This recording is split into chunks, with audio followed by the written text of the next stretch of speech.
Hello student, welcome back. आज हम बात करेंगे क्लासिफिकेशन ऑफ एनिमल टिश्यू। तो हमने प्लांट टिश्यू की पूरी क्लासिफिकेशन कंप्लीट कर दी है। अब देखेंगे एनिमल टिश्यू की क्लासिफिकेशन।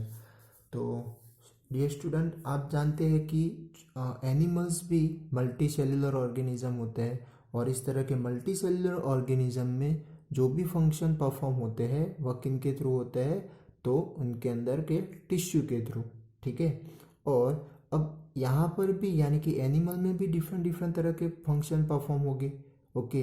तो हमें पता है कि जो भी टिश्यू बनता है वह किन के थ्रू बनता है, यानी कि ग्रुप ऑफ सेल जो पर्टिकुलर फंक्शन परफॉर्म करे तो वो क्या बना देगा, टिश्यू बना देगा। ठीक है। और इसी टिश्यू के थ्रू क्या बनता है, टिश्यू कंबाइन होकर ऑर्गन बना देते हैं और ऑर्गन कंबाइन होकर पूरी ऑर्गन सिस्टम बनाते हैं। ठीक है। और इस तरह से पूरी लिविंग बॉडी बनती है, यानी कि लिविंग ऑर्गेनिज्म बनता है। ठीक है। तो अब इनके थ्रू यानी कि इनके बॉडी में जो डिफरेंट डिफरेंट तरह के टिश्यू आए हुए तो वह क्या करते हैं, डिफरेंट डिफरेंट फंक्शन परफॉर्म करते हैं। जैसे कि एक एग्जांपल दे कि हमारे बॉडी में यानी कि हम जो ब्रीथ करते हैं ना, तो ब्रीथ करते तो क्या होगा कि कुछ मूवमेंट हमारे चेस्ट के ऊपर देखने को मिलती है। ओके।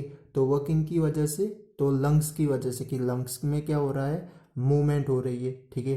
तो ये मूवमेंट करवाने वाला कौन होगा, तो ये जो लंग्स बने हैं वह किसके बने हैं, मसल सेल के बने हुए हैं। और इन मसल सेल का काम क्या होता है, तो जहाँ पर भी ये प्रेजेंट होंगे वहाँ पर उस पार्ट को क्या करते रहेंगे, मूवमेंट करते रहेंगे। ठीक है। यानी कि इस मसल सेल के अंदर दो टाइप की प्रोसेस होगी, एक होगा कॉन्ट्रैक्शन, एक होगा कॉन्ट्रैक्शन एंड रिलैक्सेशन। ठीक है। कॉन्ट्रैक्शन यानी कि सिकुड़ना और फिर से अपनी रिलैक्सेशन यानी अपनी पोजीशन पर आना। ठीक है। तो इस तरह से, या फिर कॉन्ट्रैक्ट और एक्सपांड, कॉन्ट्रैक्ट और एक्सपांड। ठीक है। तो इस तरह से पूरी जो मसल सेल की फंक्शन होती रहती है और इन्हीं की वजह से हमारे डिफरेंट डिफरेंट पार्ट पर जहाँ पे भी मूवमेंट होता है वहाँ पर ये मसल सेल प्रेजेंट होते हैं और ये मसल सेल कंबाइन होकर पूरा मस्कुलर टिश्यू बना देंगे। ठीक है। यानी मसल टिश्यू बनाते हैं। ठीक है। तो इसी तरह हमारा लंग्स है, तो सॉरी हार्ट है, तो हार्ट भी अपनी पोजीशन पर रह, अपनी जगह पे रहकर क्या करता है, वह भी यानी कि कॉन्ट्रैक्ट यानी रिलैक्शन कॉन्ट्रैक्ट ऐसे होता है, यानी कि इसी तरह उसकी भी मूवमेंट होती है। ठीक है। एक पंप लाइक स्ट्रक्चर है वह भी। ओके। तो वह भी एक मसल सेल की उसकी पूरी बॉडी बनी हुई, यानी कि वह हार्ट बना हुआ है। ठीक है। तो इसी तरह हमारे एक ये हो गया मसल सेल। तो इसी तरह डिफरेंट डिफरेंट और भी फंक्शन होते हैं, जैसे कि हमारे बॉडी में जो ब्लड है, तो ब्लड के थ्रू क्या होगा, तो जो भी मटेरियल है, सब्सटेंस है, उसे क्या करता है, तो वेरियस वेरियस जो भी सब्सटेंस है उसे एक जगह से दूसरी जगह ट्रांसफ़र करवाता है, यानी कि फ्लो करता है। ठीक है।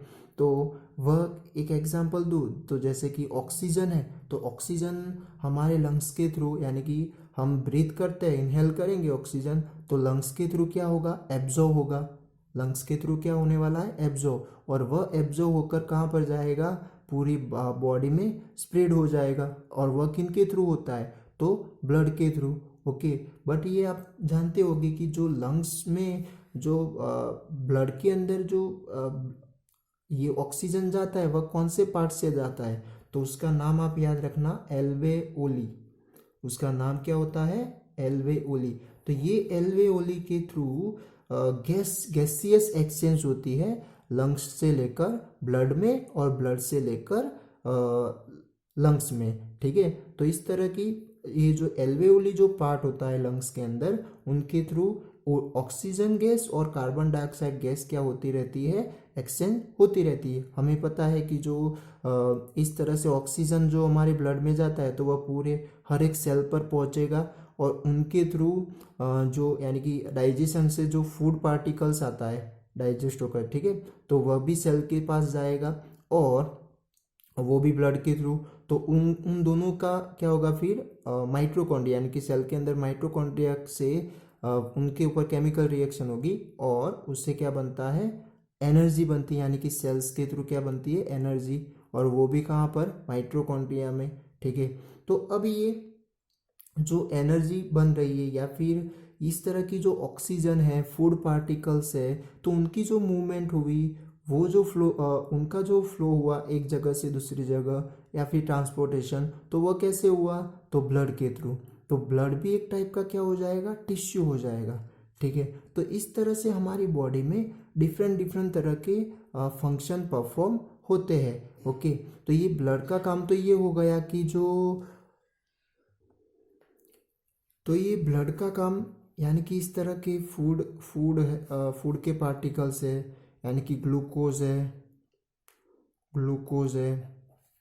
यानी फूड पार्टिकल्स, ठीक है, या फिर ऑक्सीजन, तो इस तरह के जो सब्सटेंस है उसे ट्रांसपोर्ट करने का काम है। इसी तरह जो वेस्ट मटेरियल होता है, वेस्ट सब्सटेंस होते हैं, उन्हें भी डिफरेंट डिफरेंट जगह पे जहाँ से बॉडी से रिलीज होते हो, तो उस पार्ट पर भी उससे ट्रांसफ़र करना ज़रूरी है। ठीक है, तो उसके लिए किडनी हो गई, लीवर हो गया। ठीक है, तो ये किडनी के थ्रू वगैरह क्या होता है, वह वहाँ से वो जो सब्सटेंस होते हैं वह डिस्पोजल हो जाते हैं। ठीक है, तो इस तरह से ब्लड के थ्रू क्या होगा, ट्रांसपोर्टेशन होती है एक जगह से लेकर दूसरी जगह पर। ठीक है, तो अब इसी तरह डिफरेंट डिफरेंट फंक्शन एनिमल के अंदर परफॉर्म होते रहेंगे।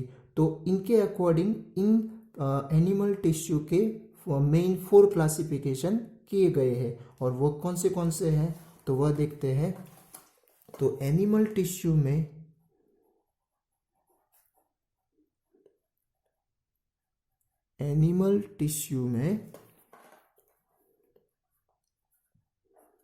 मेन कितने क्लासिफिकेशन हो जाएंगे, 4 टाइप। कौन से अभी सिर्फ आप उसके नाम याद रखने का ट्राई करना, उनके बारे में हम समझेंगे उसके पॉइंट में। तो फर्स्ट होगा एपिथेलियल टिश्यू। ठीक है, एपिथेलियल टिश्यू का अभी शॉर्ट में बोलो तो जो भी, जैसे कि हमारी स्किन है, ओके, तो वह भी एक एपिथेलियल टिश्यू की बनी, यानी कि जहाँ पे भी इस तरह की लेयरिंग का काम, लेयरिंग करने की होगी या फिर लेयरिंग दिखाई देगी, तो वहाँ पर क्या होगा, एक एपिथेलियल टिश्यू पाया जाता है। तो जो भी ऑर्गन बने हो उसकी जो लेयरिंग होती है, उनकी जो इनर लेयर होती है, तो इस तरह की जो भी लेयर है, ओके, जहाँ से वो क्या होता हो, कवर होता हो, बॉडी के पार्ट क्या होते हो, कवर होती हो, या फिर बॉडी पूरी कवर हुई है, तो वह किनके थ्रू होती है, इस तरह के जो एपिथेलियल टिश्यू होते हैं उनके थ्रू। ठीक है, तो फर्स्ट हो जाएगा एपिथेलियल टिश्यू। सेकंड जो है वह कनेक्टिव टिश्यू। कनेक्टिव टिश्यू यानी कि वह क्या करेगा, तो पूरी बॉडी में एक जगह से दूसरी जगह यानी कि पार्ट्स को कनेक्टेड रखेगा। क्या करेगा, पार्ट्स को कनेक्टेड रखेगा। ठीक है, तो इसके लिए जो हमने एक एग्जांपल लिया अभी, ब्लड, तो ब्लड भी क्या करता है, एक पार्ट को दूसरे पार्ट से कनेक्टेड रखता है, यानी कि जो भी सब्सटेंस का ट्रांसपोर्टेशन का काम होगा वह किन के थ्रू होता है, इन्हीं ब्लड के थ्रू होता है। ओके, फिर हम बात करें मस्कुलर टिश्यू। तो ये जो मस्कुलर टिश्यू होता है तो उसका काम क्या हो जाएगा, तो बॉडी के पार्ट को मूवमेंट करवाने का। ठीक है, तो इसके लिए भी कौन से टिश्यू हो जाएगी, मस्कुलर टिश्यू, और उसके अंदर मसल सेल होंगे। फिर होता है नर्व्स टिश्यू। क्या बोला जाएगा इसे, नर्व्स टिश्यू बोलेंगे हम,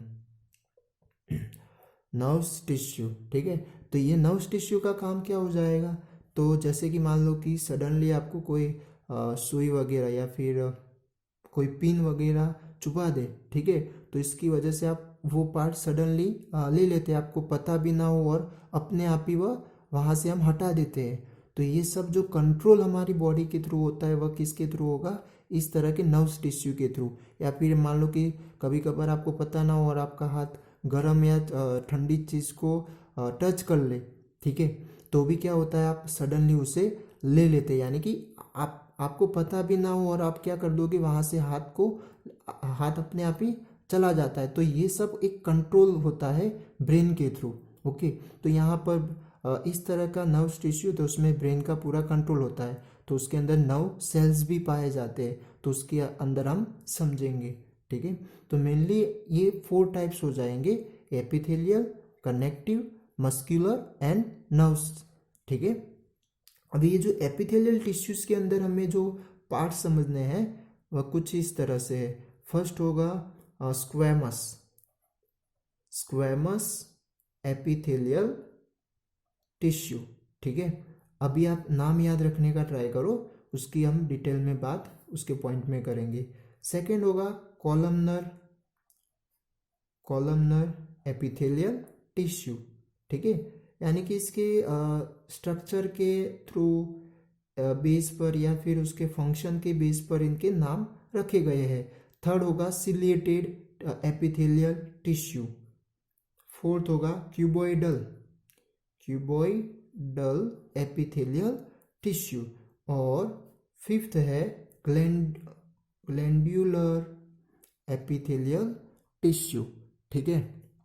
तो इस तरह से एपिथेलियल टिश्यूज में हमें 5 टाइप्स समझने हैं मेनली, ओके। अब बात करते हैं कनेक्टिव टिश्यू। तो कनेक्टिव टिश्यू में हमें फर्स्ट यानी कि कुछ इस तरह के पार्ट समझने के हैं, टाइप्स।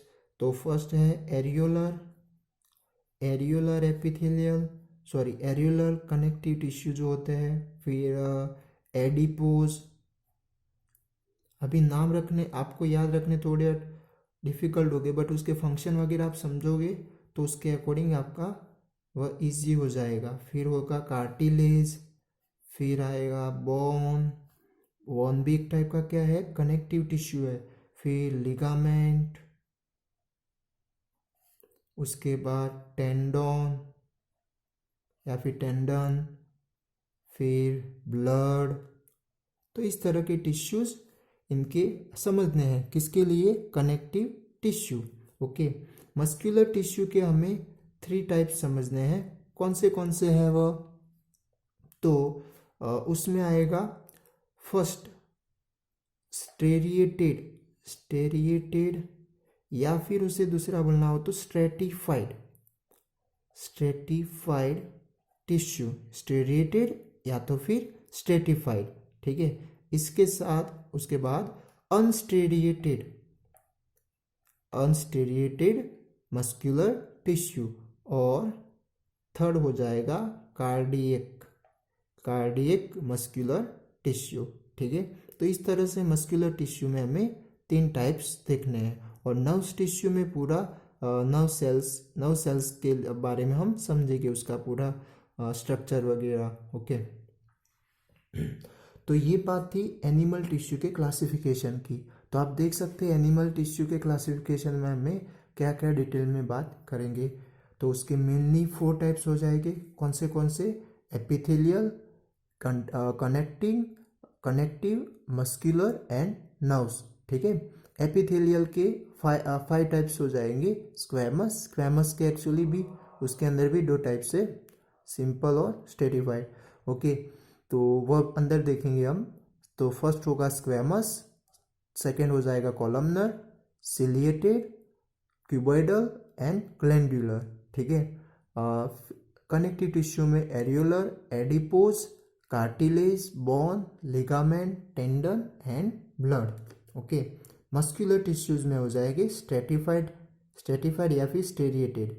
सेकेंड हो जाएगा अनस्टेरिएटेड एंड कार्डियक।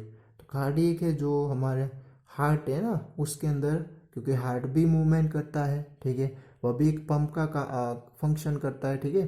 तो इसकी वजह से वहाँ पर जो मसल्स पाए जाते हैं वह उसे बोला जाता है कार्डियक, ओके। वह देखेंगे हम नर्व्स में, पूरा नर्व सेल्स के बारे में समझेंगे और वह किसके थ्रू, यानी कि पूरा बैकबोन है ना उनमें, उससे थ्रू पूरी ब्रेन के साथ कनेक्टेड होता है, यानी कि उसका पूरा ब्रांच होता है हमारी बॉडी में, ठीक है।